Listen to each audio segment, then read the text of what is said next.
Oh my god.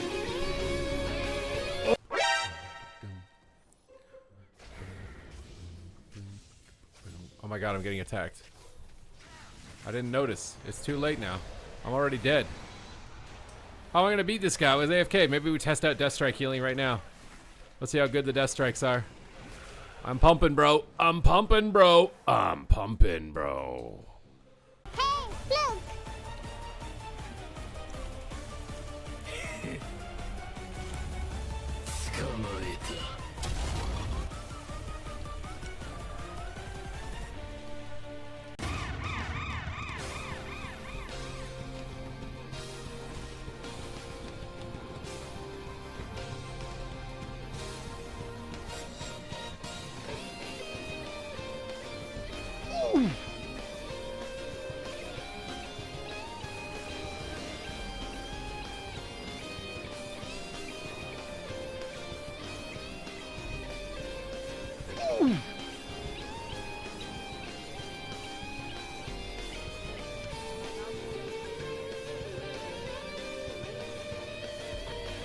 One v3.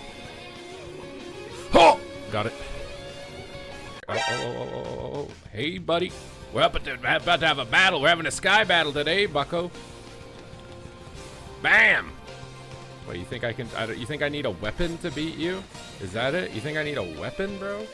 I don't even need a weapon. You can take my weapon. I won't need it. Come on, Baron Z. What the heck was that? I'm getting smacked around, dude. Oh my god. Oh. Maybe I picked a fight with the wrong guy, dude. This is stressful. Oh no, reflect. I can't stun him. What has healed him? I gotta kite him, I gotta kite him, I gotta kite him. I'm a ranged class, he's not. I can just stay out of range. Oh. Oh, hello. Oh, he killed my friend. Whatever, dude, I got this. One button. One button, baby. Disarmed. What are you gonna do? What are you gonna do? What are you gonna do, little buddy? Pre-faint your go? Blind your go? Bait your trinket? Vanish? Sap him?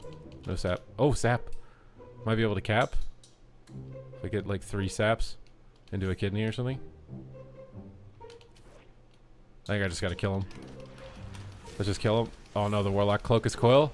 Big damage with 1 button, baby! Oh my god, bro. I'm about to 1v2 with the 1 button.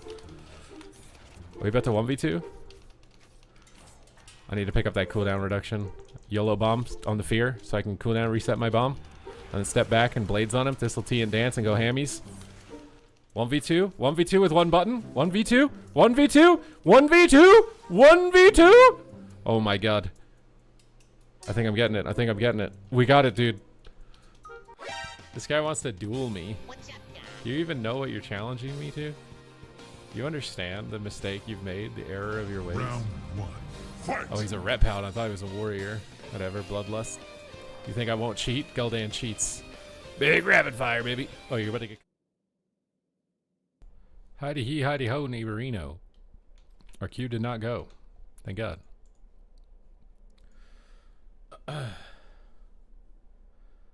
Never played sub, but I want to be able to one-shot. Well, then you're going to enjoy Subtlety Rogue.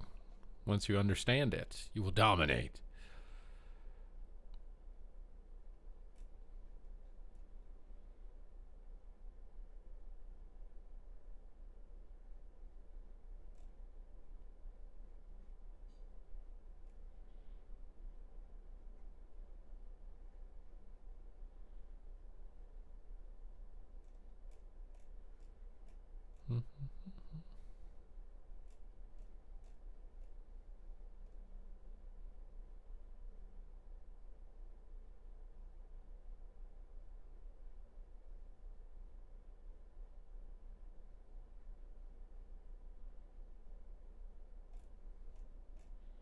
Wait, did they make the leveling more difficult in MoP? I'm seeing people talking on Twitter about the leveling, and apparently they actually made it harder to level. What? I don't think people are playing MoP for the journey, you know? Like retail or classic WoW, there's nothing but the leveling. But in MoP, it's like, bruh, it's 4 zones. I think a lot of people are turned off from the leveling in MOP. Am I mistaken? Like, how many of you guys aren't playing just because you don't want to level?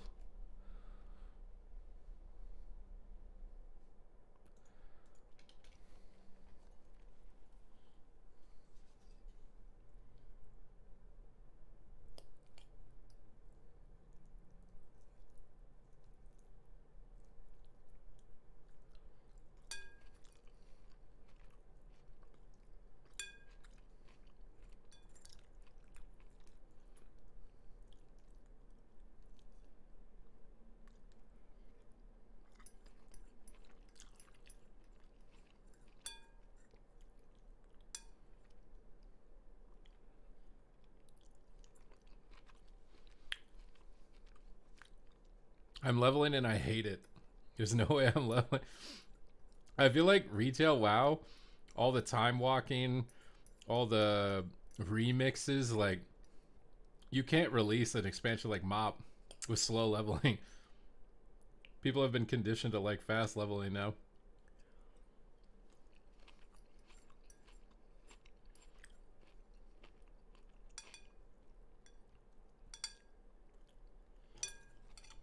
I mean, even in SOD, like when they did SOD, everyone quit because the leveling was so slow, and then they had to buff it. This is lean ground beef and broccoli and cheese. Am I allergic to lactose or something? Why did I sneeze when I'm eating this?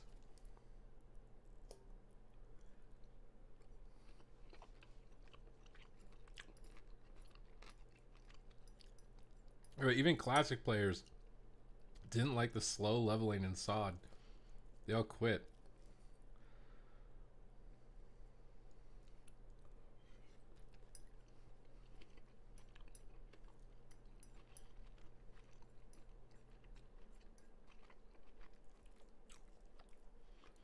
If people got to level 25 in SOD, and then they all stopped after that. It was too slow.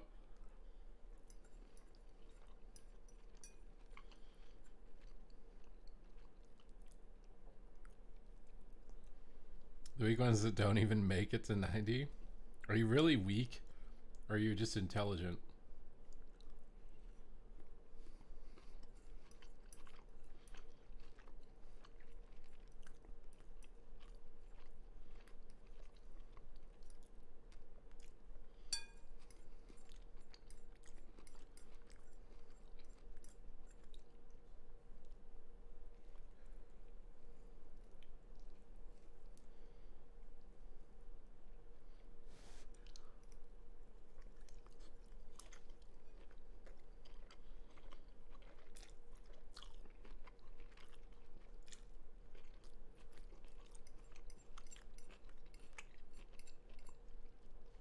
No one's inviting my undergeared boomkin into a dungeon spam, bro. You'd have to have like heroic dragon soul raid gear to get in that.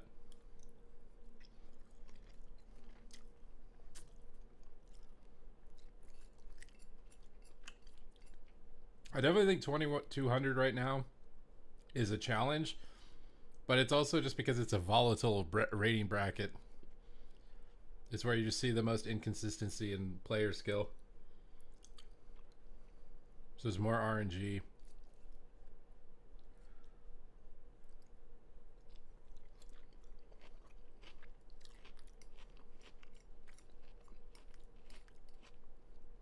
Yeah, I'm down to play arena, but I don't want to level, bro. God.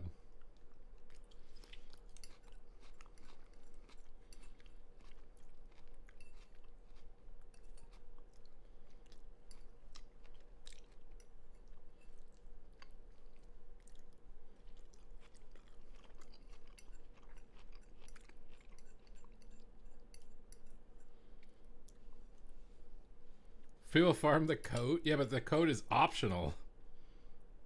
And I don't even have the coat.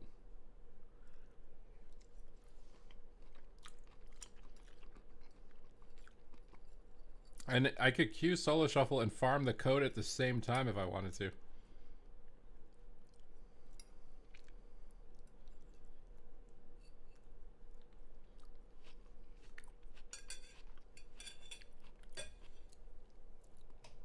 The difference is that it's optional.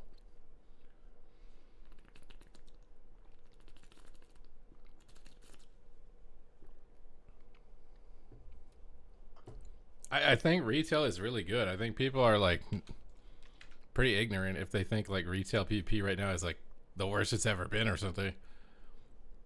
I think it's really good right now.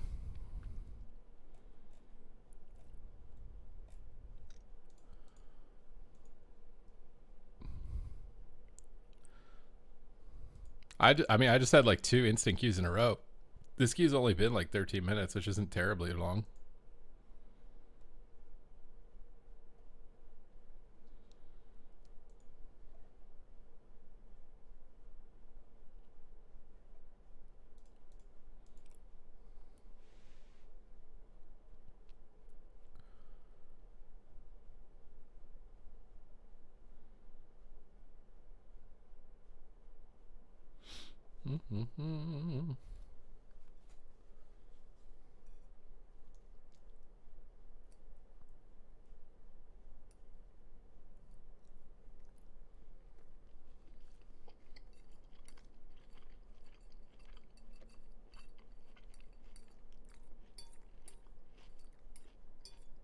I'm so glad I switched to broccoli. Broccoli is so good.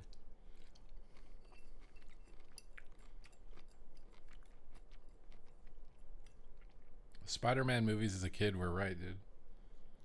Broccoli is so good.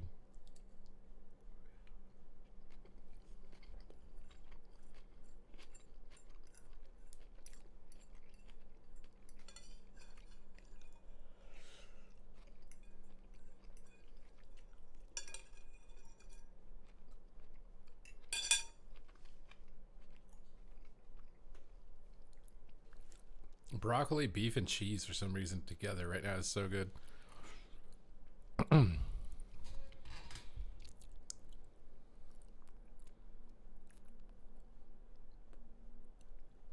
The queue times? Yeah. I mean, if I wanted to, I would just play a healer, right?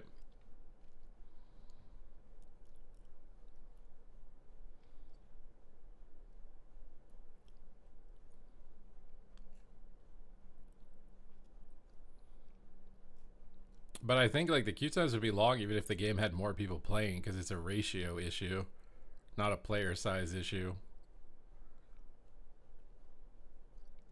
There's just way more people that want to play DPS than healer. So you need brackets designed in a way that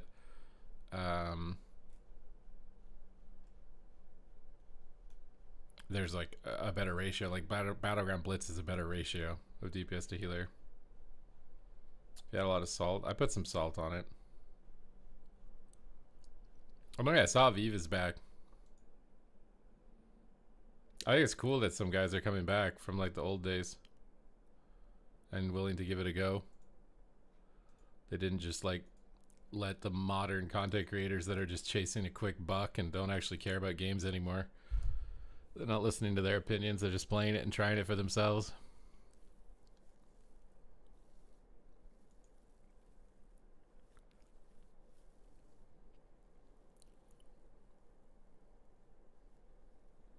Balance around a healer?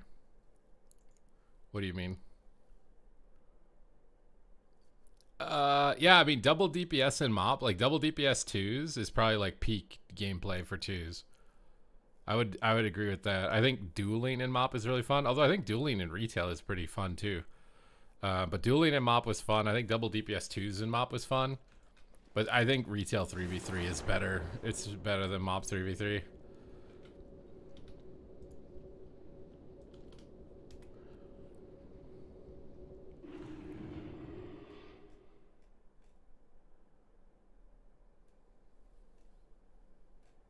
Alright.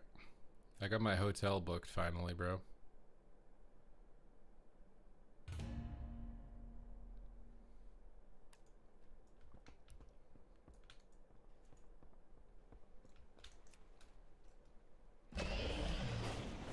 My trip is weird because, like, I basically have to spend an extra night on my return flight in a different city before I travel home because I have to do, like, a 3-hour drive. And I land at, like, 8 p.m. It's like, what the... Dude. I'm not gonna be able to get home at 8 p.m. after flying across the planet. Where am I going? Oh, I was gonna do world PvP. You guys said you liked the world PvP. I need to remember to do that. I keep telling myself that. Like, I have a goal every stream to get like one world PvP clip.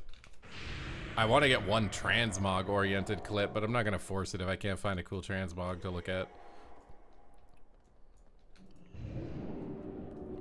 You think they need to remove healers from 2s?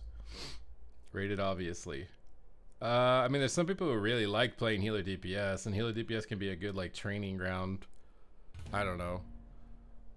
I don't know how you balance it, because the thing is if you give DPS a bunch of self-healing, then games are super damp in 3s, right? Like this, you have to balance it separate, independently, if you're gonna make that work. Shit, where's the world PvP quest?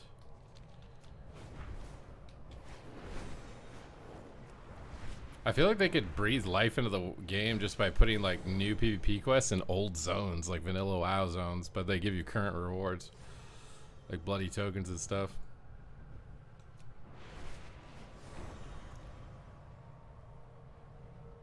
The show starts. I don't even know what that is, bro.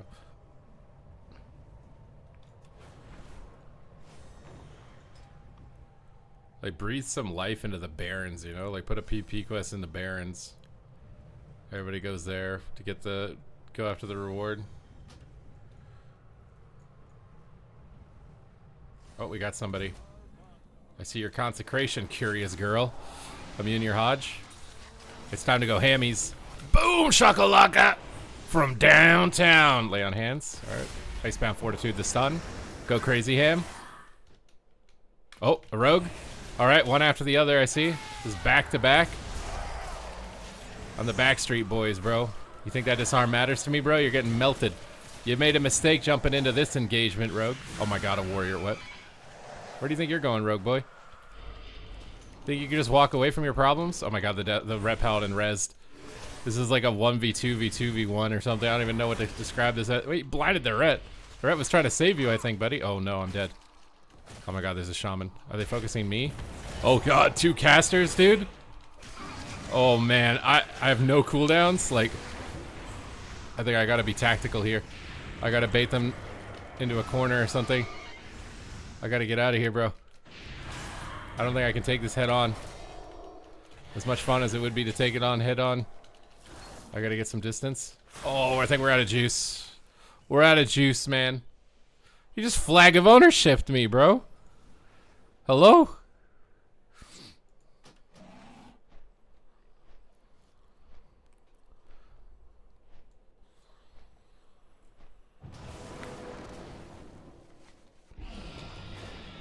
Alright, that guy is not gonna get away with that, dude. That guy is not getting away with that. You are not getting away with putting the flag of ownership on me, bucko. Come over here. APOC! Devour him! You are not getting away with that, dude. Flag of ownership, dude.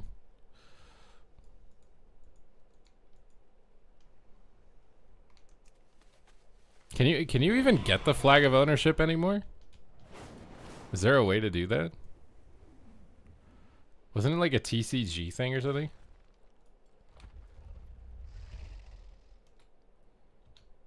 It's only on the black market auction house? Yeah, some new flag of ownership would be nice. Is that the paladin? Wait, you want to go again? You're just floating around? You just hanging around? Wait, you're gonna piece it? I don't think so. You're going nowhere. Pally boy. Oh my god, he baited me. Oh, I got him. He's got a glider, dude. AMS is Hodge. Trying to go ham. He's trying to get away, dude. He doesn't understand my power. He disrespects my power. Strangulate his Hodge. He trinketed that or something? Icebound it. Flag of ownership me. Let's see how you like it now. Dark Pact. Oh my god, a rogue. Did I just get baited? Blinding light, that's fine. Toss down a zone. Blind them both. Oh my god, I'm so low on health right now. Oh my god, I can't do anything without Death Strike. This rogue just impeded everything, bro.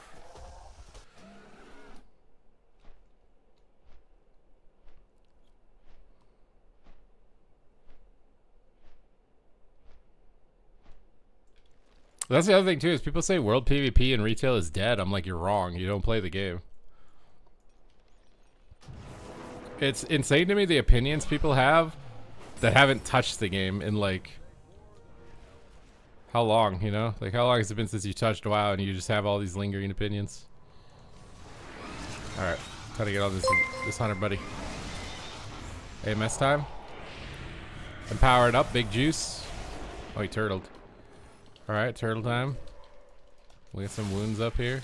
Oh my god, I'm dying to 2 pets, bro. BM Hunter is just like absolutely destroying my butt.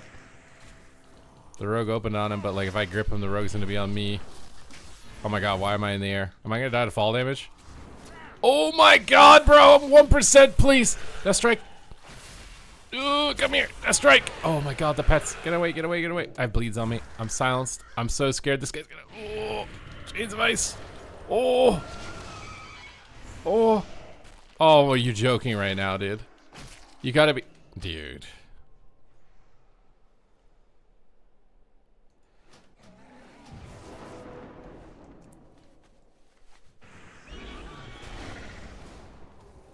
Well, that's the issue with WoW, is that when the game releases, it's its imbalanced state. And then they balance the game as it's played, and then it gets good. But by the time it gets good, everybody that was annoyed that it wasn't balanced to begin with has left. That's the tragedy of WoW. And that's because, like, the public testing is what determines the balance, it feels like. The internal testing is not enough to get it, like, good enough. As opposed to having external player testing. What do you want? You little BM monk? Little BM? We doing this, or are you just gonna stay on your mount? Well, you're just gonna stay on your mount. Are we doing this? Alright, we're doing this. It's time for you to get destroyed. I think I made a mistake, guys. Guys, I just want you to know I've made a lot of mistakes in my life. This may be one of the biggest mistakes I've made in my life. Pretty sure. Oh my god, bro. Monk's absolute. Thank god. Thank god. Thank god. Monks absolutely counter you, bro. Monks, BM hunters, warriors. Oh my god.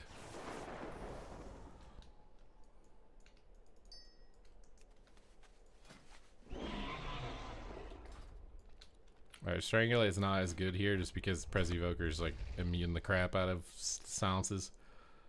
I don't know what I want to play. Not gonna lie, I kinda wanna play reanimation, so this hunter tries standing still spamming aim shots, he gets spam stunned. I'm gonna try it.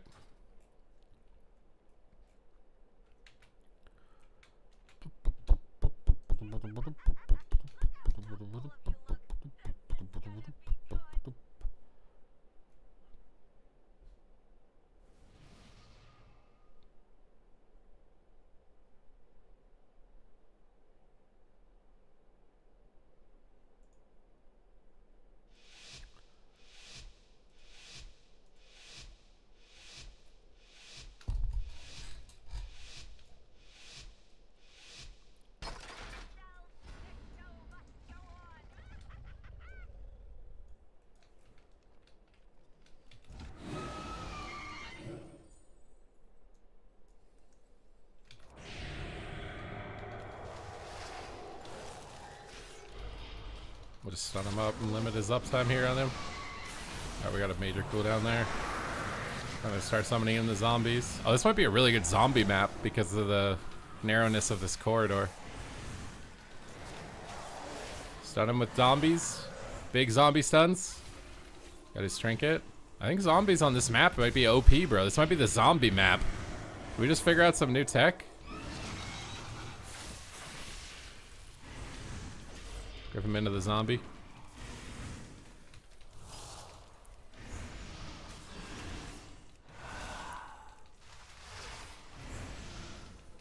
Look at this. Bit worried about him. I don't know if zone even helps him that much. Stun the demon hunter off him. Zombie time.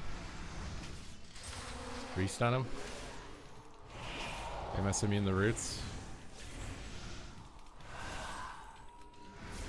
Okay, they're on zombie stun DR. I gotta do some other stuff now.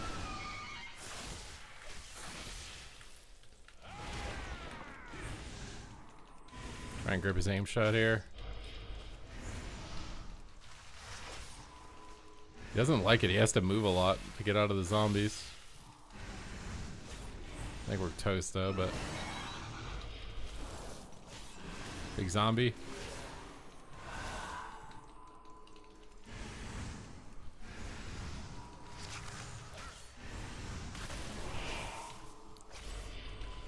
Chains of ice that guy off of him. I'm not gonna chase this guy away.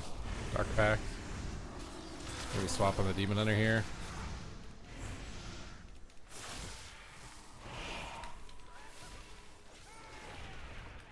Nice. Bro, I swear zombie there was kind of good. Zombie there was kind of good. I think against marksman, because they're pretty stationary, it made him super annoyed. He got stunned a lot. The narrowness of the corridor at the top, they don't have to walk as far.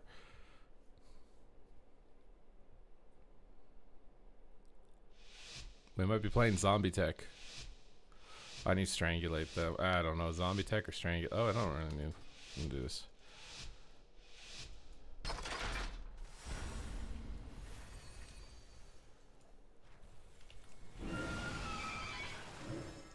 Alright, calling the zombies. AMS the coils. Go hammies. Zombie time. Grip him into the zombie time. Drink of this, strangulate him. Icebound this. Follow the cooldowns from the hunter. I don't want to grip the hunter in, but I'm silencing stuff. Grip him in, blind everything, zombie time. Keep dots up. Pick penance.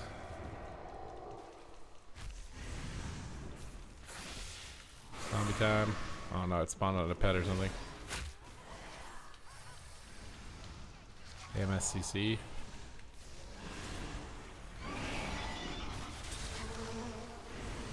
More zombies.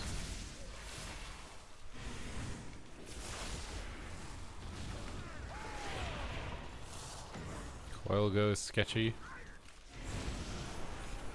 Ditch this in zone. They trapped me, what?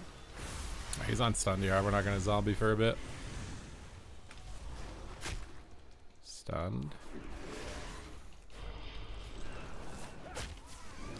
Triangulate.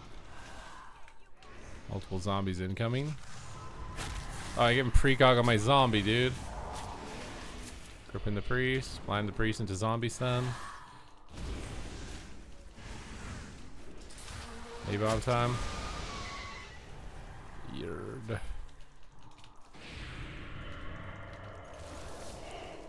Big APOC here. Oh my god, this is cool. Why am I moving so fast? Kick him. Zombie time. Multiple zombies incoming. Kick him. Big zombie stuns, finish him. I got him rooted. Stunned. Strangulate the healer. Infernal stunned. Chains of ice him so he can't get away as much. Zombie stuns. Zombie stuns. Icebound all this. Grip him back. More zombies. Kick his penance. Trigger this to blind. Oh no, no way, dude. Where's my pet? Pet stun him. Where's my pet? Why is my pet not on him? Bro, where's my pet? Where's my fucking... What is my pet doing? How's my pet not on the lock? Hello?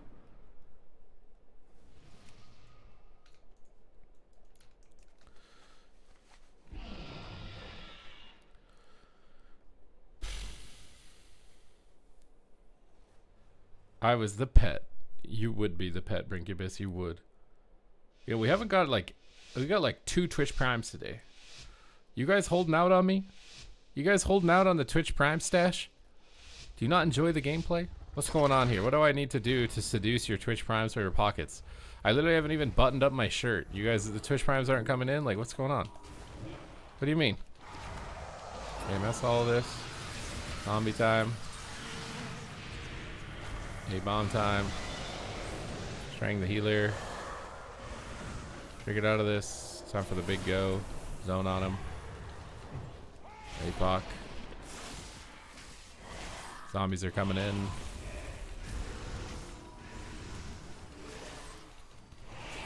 Another zombies done. Put silence on him when he's got wall up. That was not good. Blind the evoker. Zombie time on the darkness. Kick his bolts.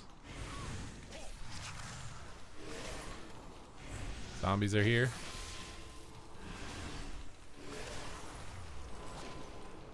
Ditch this. Pet and rage on him. Pet stun him. AMS. More zombies. Double zombie stun. Communion. Coil. Bolt. Scary. Silence the healer. Icebound this. Zombie time.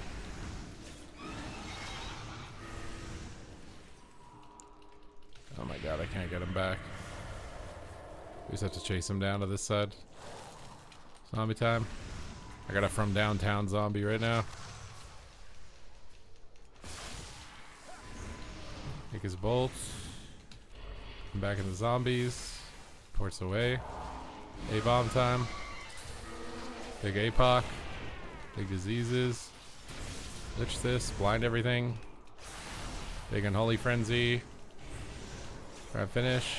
Zombie time. Oh my god, the coil. Are you joking? Strangulate the healer. Kiss fear. I think we're toast maybe though. Oh! Seduce me. You have been seduced. Look at, I can bounce my pecs. Your Twitch primes want to subscribe for the peck dancing, okay? The peck dancing wants your prime. I don't even know if you can see that or not, but every sub is a peck bounce.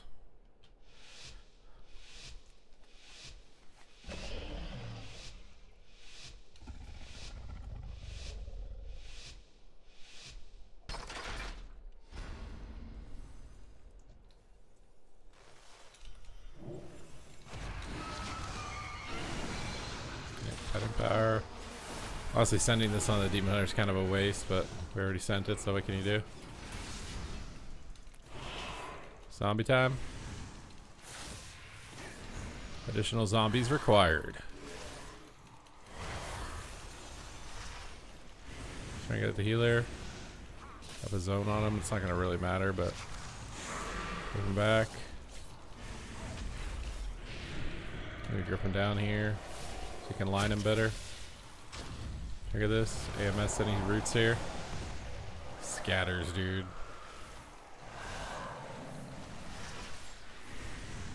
I don't have a grip right now. I'm trying to zombie stun the pre. Oh god.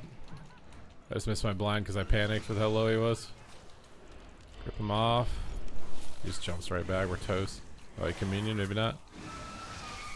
Pet and rage. Zombie time. Pet stun him out. Zombies are incoming. Big APOC. Zombie that aim shot. Strangulate the healer. Maybe finish the healer. Zombie time on the healer. Take his penance. I don't think I can kill a healer. AMS some CC here. Oh, are we toast? Chains of Ice on the Death Knight. Or Demon Hunter. Go from downstairs. Zombie time. APOC here. Need more zombies. Icebound this. Grip him in the zombies. Big APOC. I gotta sleep here in a second. Need to hit the Demon Hunter with it too though. Dark practice. Man, I can't do much with the Demon Hunter behind the pillar like that. Zombie time. Blind the priest. AMS.